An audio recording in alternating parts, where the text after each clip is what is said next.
Здравейте, банда! Ето отново се включвам след цели 2 години. Съжалявам за дългото си отсъствие, но доста неща се случиха, доста промени настъпиха в нашето семейство. Както още преди 2 години ви казах, каналът ми се казва Life Crypto and IT, което означава, че този път ще ви разкажа и нещо за живота. Може би най-интересният факт е, че преди цели 2 години клипчето, което ви заснех, беше в Германия и сега, след цяло десетилетие прекарано там, решихме да се приберем в България. Смятам, че това е най-интересното, което в момента се случва. Разбира се, имам и какво да ви разкажа за криптосвета, както и за моята IT професия, защото и там от това прибиране настъпиха доста драстични промени. Но не искам клипчето да става твърде дълго, затова накратко ще ви разкажа само няколко факти за живота си.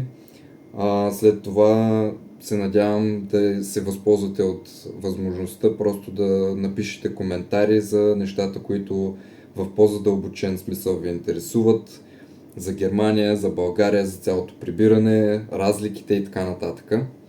Но нека сега да ви разкажа за себе си, тъй като миналия път само за това как съм попаднал в криптосферата имаше информация.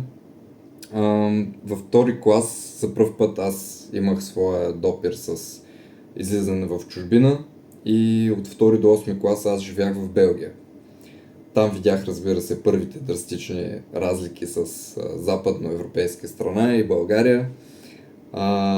Не е задължително да съвпада с общото мнение на тази тема, но нека да видим какво ви интересува.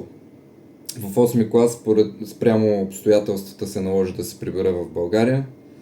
От 8 до 12 клас завърших гимназия тук, но през цялото време бях с идеята, че искам да следвам в чужбина, което и така стана. 11 и 12 клас аз учих немски, защото исках да уча в Германия информатика и точно и така направих. На първия ден след като завърших 12 клас, аз вече пътувах за Германия. И там историята е доста дълга. Както казах, не искам да правя толкова дълъг клип този път. Искам да се фокусирам върху нещата, които ви интересуват.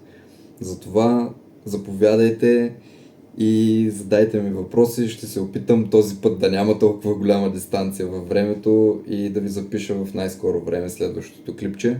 И до скоро!